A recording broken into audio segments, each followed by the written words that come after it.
ሰላም እንዴት ናችሁ? ውድ የአራዳ ስፖርት ተከታታዮች በያላችሁበት ሰላማችሁ ይብዛ። በርካታ ስፖርታዊ መረጃዎችን ይዘን መተናል። አርሰናል እንግዲህ የማሸነፍ ግስጋሴውን እያስቀጠለ ይገኛል።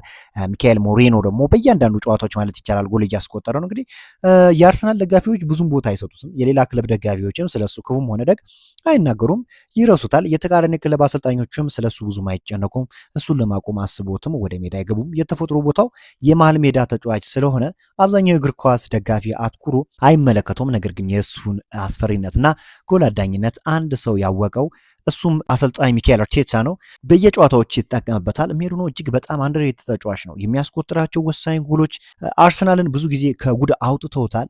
የሚገራርሙ ጎሎችን ያስቆጥራል። በሚገርም ሁኔታ ደግሞ ለቡድን ጓደኞቹ ኳስ አመቻችቶ ማቀበል የሚችል አይነት ተጫዋች ነው እና በአርሰናል ቤት በጣም ድንቅ ነገርን እያሳለፈ ይገኛል። ይህ ድንቅ የሆነ ተጫዋች በጣም ለአርሰናል እየጠቀመ ያለ ተጫዋች ነው። ብዙዎቹ እንዲሁም ስለሱ አያወሩም፣ ነገር ግን ጥሩ ነገርን እየሰራ ይገኛል። ሌላኛው እንግዲህ ዝውውርን በተመለከተ አንቶኒ ሴሜኖ እንግዲህ በፍላይ ኤሜሬትስ ብሬንትፎርድን በገጠመበት ጨዋታ በኤሜሬትስ ተገኝቶ ጨዋታውን ታድሟል። ተጫዋቹ ወደ አርሰናል የመምጣት ከፍተኛ ፍላጎት እንዳለው ይታወቃልና በሚገባ ራሱን አሳይቶ ወደ አርሰናል የመምጣት ፍላጎት እንዳለው ተናግሯል። አርሰናል በርካታ ተጫዋቾች ለመጫወት የሚፈልጉት አይነት ክለብ እንደሆነ ይታወቃልና ከነዛም ውስጥ እንግዲህ አንቶኒ ሴሜኖ ይገኝበታል። ይህንን ተጫዋች አርሰናል የሚያመጣ ከሆነ በተለይም ደግሞ በክንፍ መስመር ላይ ያለበትን ችግር በሚገባ ይፈታል ተብሎ ይጠበቃል። በአርሰናል የመከላከል ጥንካሬ አማካኝነት እንግዲህ የመረብ ደጀን የሆነው ዴቪድ ራያ ብዙም የሚገባውን አድናቆት እያገኘ አይደለም። በ14 ጨዋታ 8 ክሊንሺት እና 21 ለግብነት የቀረቡ ሙከራዎችን ማዳን ችሏል። 431 ጊዜ አጫጭር ኳሶችን አቀብሏል። 229 ረጃጅም ኳሶችን አቀብሏል። በተጨማሪ በሚካኤል አርቴታ ጨዋታ ውስጥ ትልቅ የሆነ ታክቲካል ጥቅም ያለው ተጫዋች ሆኖ እናገኘዋለን። ዴቪድ ራያ በጣም ድንቅ የሚባል ግብ ጠባቂ ነው። እንደሚታወቀው ሹት ስቶፐር የሚባል አይነት ነው። አርሰናል ላይ ወደ ጎል ለመቀየር በጣም የተቃረቡ ኳሶችን ሲያድን እንመለከተዋለን። አንድም ከተከላካዮች በተጨማሪ ለአርሰናል በጎሎች እንዳይቆጠሩ ከፍተኛ ሚናውን እየተጫወተ የሚገኘው ስፔናዊው ግብ ጠባቂ እንደሆነ ይታወቃልና ይህ የስፔናዊ ግብ ጠባቂ በአርሰናል ቤት መኖር የተጫወተው ሚና ከፍተኛ ነው ማለት ይቻላል። በሚቀጥሉ ጨዋታዎች ላይ ይህንን አቅሙን ያስመለክተናል ተብሎም ይጠበቃል። ዝውውሩን በተመለከተ እንግዲህ በቅርቡ ለአርሰናል የፈረሙት መንታዎች ኤድዊን እና ሃልገር ኢንዲፔንዳንት ዴልቬ በሚባል አካዳሚ ውስጥ ያደጉ ሲሆን በአርሰናል ፔሮ ሂንካምፒ የሚጫወትበት የልጅነት ክለቡ ነበር ከዚህ በፊት ራሳቸውን ማጎልበት የቻሉት።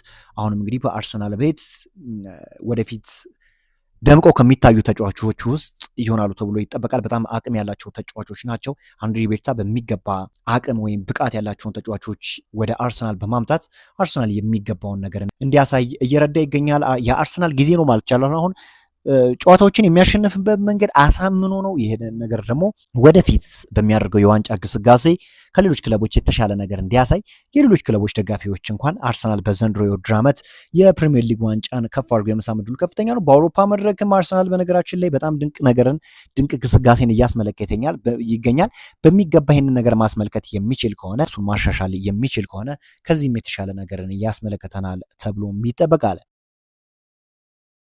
እንግዲህ አርሰናል ዘንድሮ በኤሚሬትስ ስታዲየም 11 ጨዋታዎችን አድርጎ 10 አሸንፎ በአንድ ብቻ ነው አቻ መውጣት የቻለው። ይህ የሚያመላክተው ምንድነው? በሜዳው ያለው ስታት በጣም ጥሩ እንደሆነ ነው። ከዚህ በፊት እኔ ሲዝኑ ሲጀመር ያልኩት ነገር ምንድነው?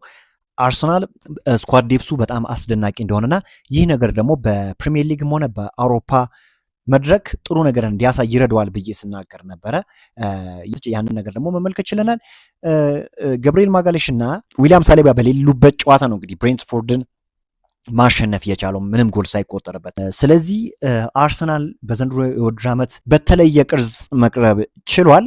ከዚህም የተለየ ነገርን ሚካኤል አርቴታ ያሳየናል። ከአርሰናል የቡድን ጥንካሬ በስተጀርባ የሚካኤል አርቴታ ጥንካሬ ከፍተኛ አስተዋጽኦን ሲወጣ አይተናልና የተሻለ ነገርን በሚቀጥሉት ጊዜያቶች እንመለከታለን ተብሎም ይጠበቃል። የጉዳት ዜናን በተመለከተ እንግዲህ ክሪስቲያን ማስኩዌራ ያጋጠመው ጉዳት የቁርጭምጭሚት ጉዳት እንደሆነ ተነግሯል። ይህ ትንሽ አሳዛኝ የሚባል ዜና ነው። ምክንያቱም በገብርኤል ማጋሌሽ ጉዳት እንዳስተናገደ ይታወቃል። ደግሞ ክርስቲያን ማስኩዌራ ጉዳት ማስተናገዱ ትንሽ ልብ የሚሰብር ነገር ነው። ነገር ግን ያው እነ ገብርኤል ማጋሌሽም ሆነ ዊሊያም ሳሊባ በሚቀጥሉ ጨዋታዎች የመሰለፍ እድል ይኖራቸዋል ተብሎ ይጠበቃል። ከጉዳቱ እያገገመ ነውና ዊሊያም ሳሊባ በሚቀጥሉ ጨዋታዎች የመሰለፍ እድል ይኖረዋል ተብሎም ይጠበቃል። የዊሊያም ሳሊባ እና ገብርኤል ማጋሌሽ የሚመለሱ ከሆነ ይህን ያህል አሳሳቢ አይሆንም። ነገር ግን ገብርኤል ማጋሌሽ በቅርብ ጨዋታዎች ላይ የመሰለፍ እድሉ ጠባብ ነው። ሆኖም ግን አርሰናሎች ሚካኤል አርቴታ የሆነ መላ ያጣም። ምክንያቱም ከዚህ በፊት ለሚነሱበት እያንዳንዶቹ ትችቶች በሚገባ በመስራት ነገሮችን ሲያሻሽል ተመልክተናልና በሚቀጥሉ ጨዋታዎችም የተሻለ ነገርን ሚካኤል አርቴታ ያስመለክተናል ተብሎ ይጠበቃል። እንግዲህ ሌላኛው እንግዲህ ቤን ዋይት ከጉዳት ማገገሙ የሚታወቅ ጉዳይ ነውና ቤን ዋይት አለ ማለት ደግሞ እንዲሁ ቲምበር ወደ መሀል በመሳብ የተከላካይ ክፍሉን ያግዛል ተብሎ ይጠበቃል። ከዚህ በፊት እንደዚህ አይነት ነገር ስናስተውል ነበረ። አርሰናል በመከላከሉ ረገድ ሲዳከም ጁሪየን ቲምበር ወደ መሀል በመግባት የተከላካይ ክፍሉን ሲረዳ ወይም ሲያግዝ አስተውለናል እና የጁሪየን ቲምበር መኖር ከፍተኛ የሆነ ሚናን ይጫወታል ተብሎ ነው የሚጠበቀው። ከዚህ በፊት የነበረበትን ድክመት ጁሪየን ቲምበር እየፈታ ነው። ባይዘዌ ብዙ ያልተወራለት አንድሬትድ ተጫዋች ነው ጁሪየን ቲምበር። በአርሰናል ቤት እየሰራ ካለው ነገር አንጻር እንዳጠቃላይ ይህን ያለ እየተወራለት ያለ ተጫዋች አይደለም። ለአርሰናል በመከላከሉ ረገድ እንግዲህ ሶሊድ የሆነ አቋም እንዲያሳዩ እያደረገ የሚገኘው ጁሪየን ቲምበር ነው እና ለዚህ ተጫዋች አድናቆት ሊቸረው ይገባል። በዚህ ደረጃ ከአያክስ መጥቶ ይህን ያህል ብቃቱን ማሳየቱ አርሰናል ወደፊት ለሚያደርገው ግስጋሴ የተሻለ ነገርን ያስመለክተናል ተብሎ ይጠበቃል። አርሰናል እንግዲህ ከዚህ በኋላ ያሉትን ፊክስቸሮች በሚገባ መወጣት የሚችል ከሆነ የፕሪሚየር ሊጉን ዋንጫ ከፍ አድርጎ የመሳም እድሉ በጣም እየሰፋ ነው የሚሄደው። ከዚህ በፊት ያለበት ድክመት በትናንሽ ክለቦች ነጥብ መጣል ነው። ዘንድሮ ምንም አይነት ከሰንደርላንድ ውጭ ምንም አይነት ምሕረት እያደረገላቸው አይደለም። ሁሉንም ክለቦች እያሸነፈ እየረመረመ እየሄደ ነውና አሁንም በቀጣይ እንግዲህ አስቶን ቪላንን ያሸንፋል ተብሎ ይጠበቃል። በዛሬው ዕለት እንግዲህ አርሰናል የተመለከቱ ስፖርታዊ መረጃዎች እኝን ይመስላሉ። በአዳዲስ ስፖርታዊ መረጃዎች እስክንገናኝ ድረስ መልካም ነው ተመኘው። አርሰናል አስቶን ቪላን ከሜዳ ውጭ ተጉዞ የሚገጥም ይሆናል። ይህንን የውጤት ግምት አስቀምጡልኝ። በአዲስ መረጃ እስክንገናኝ ድረስ መልካሙን ተመኘው።